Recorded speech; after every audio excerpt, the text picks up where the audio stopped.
Toss the bucket. Alright, so let's go ahead and take a look at this Nature Corruption deck in action. Now this deck does tend to be a little bit more on the aggressive side and does suffer in some of the deep late control deck games. So if you notice that you're going up against a lot of heavy control decks, this deck might not pull out the wins for you. It really depends on how your draws are. So we have no shrines. We are absolutely going to draw again.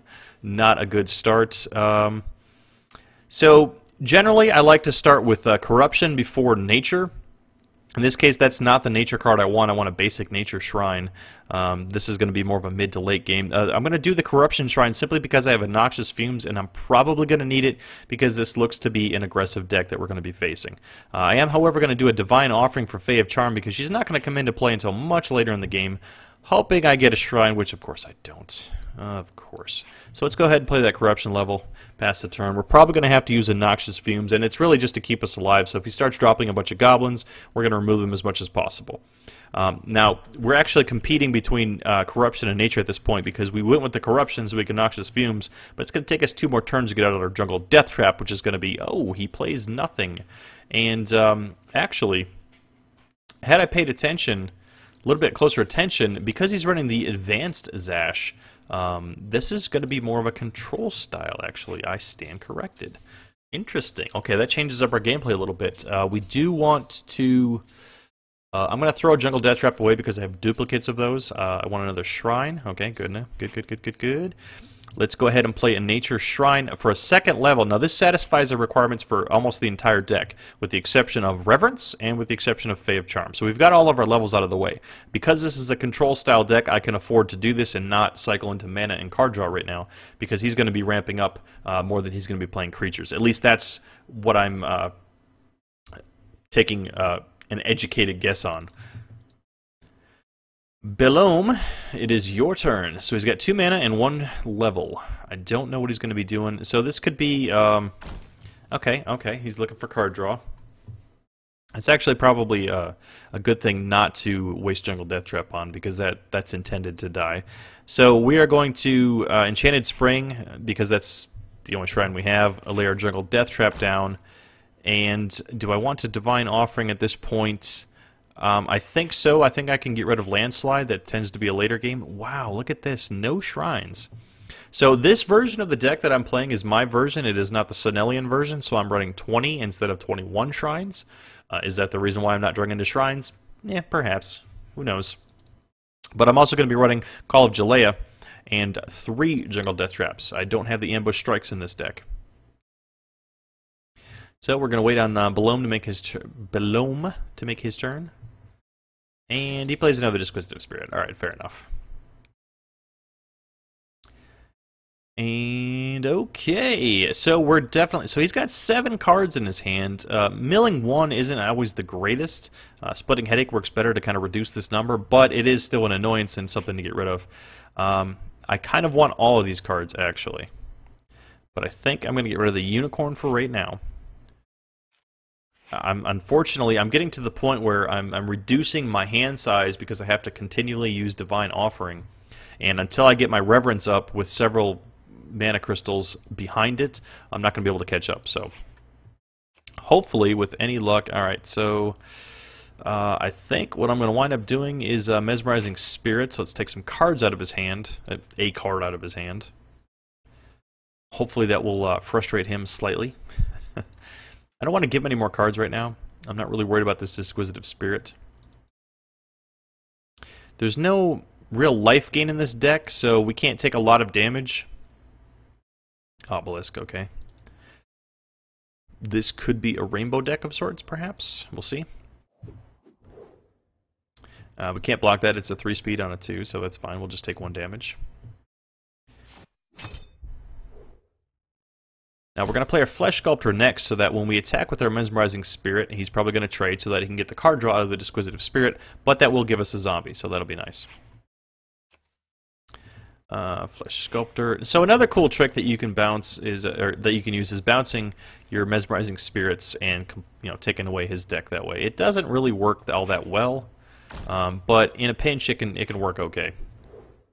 if your opponent has 2 or 3 cards and you've got a lot of mana and you don't have much else to play, bounce your Mesmerizing Spirit a couple times, take away all of his cards, and then he's really dead in the water. So he does not use the trade. Interesting. The Disquisitive Spirit can't trade with anything. So one of these Flesh Sculptors is going to have to go back to the supporting line soon because we don't want to lose them. I'm going to leave one on the attack line just to try to get in a little bit of extra damage. But at some point you need to make sure that you have your Flesh Sculptors in the supporting line because that's not really a creature designed to attack in this deck archetype anyway. It's designed to spawn a lot of... We have no other creatures really besides the Mesmerizing Spirit, so we're going to use them instead. Okay, so Obelisk trading into Dust Titan. Okay, so we're going to Noxious Fumes that, and then Noxious Fumes in addition to Mesmerizing Spirit will allow us to take out the Dust Titan. Interesting. How am I going to handle this?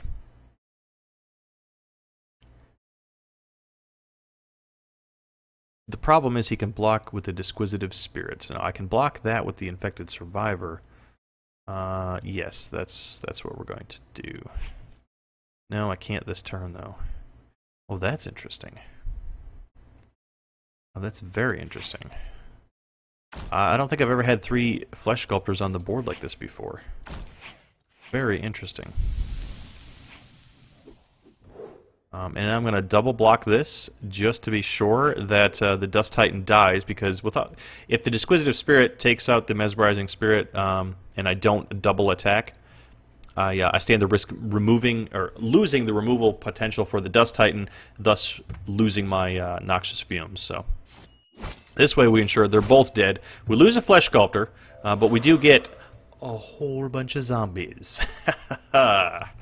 And there is the beauty of this deck. So it is a zombie swarm. Now at this point, having a Necromancer would be amazing, but he has no creatures to really use that deadly aspect. So we have a zombie swarm on the board, and unless he's got something like a Cataclysm, he's going to have a hard time removing this.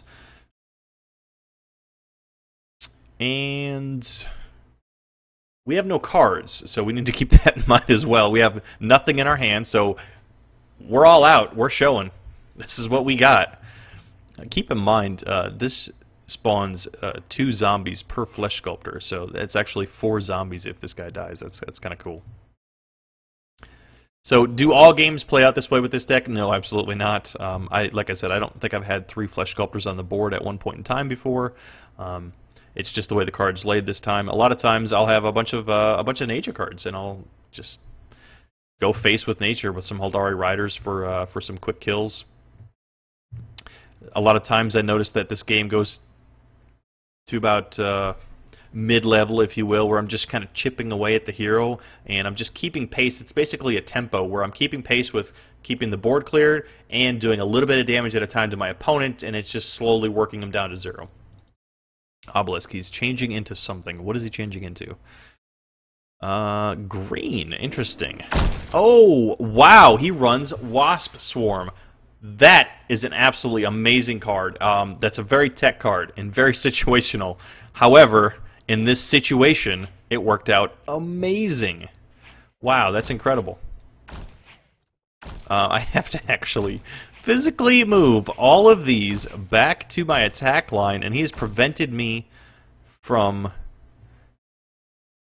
Do I want to DO that? No. See, I want another nature card because I want to be able to get into my Reverence skill.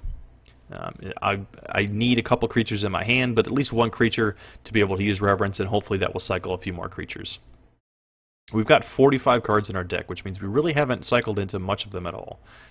He's got 9 cards in hand. That's concerning. So his hero skill, of course, will wipe our board, and he needs one more level, one more rage level to be able to do that. So we're going to have to do a lot of damage really quickly because in a turn or two, he may wind up with his hero skill. He's got the 5 mana required to play this, so if we don't bring him down to essentially 3 life, he's going to be able to use this and clear our board. So what is he going to do? There's a Rage Shrine for mana, so he chose not to play... If he had that Rage Shrine, that was interesting, because he actually had the ability to clear the board right now with Firestorm. Interesting. I would have spawned a couple zombies, but At this point,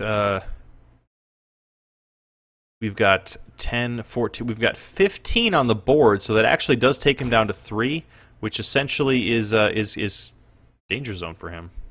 He can't use his hero ability or he'll kill himself. Wow, another Wasp Swarm. So, actually, I've never had this happen to me. This is incredible. So, double Wasp Swarm has essentially put us in a situation where he can clear our board next turn. And there's no way we can prevent that.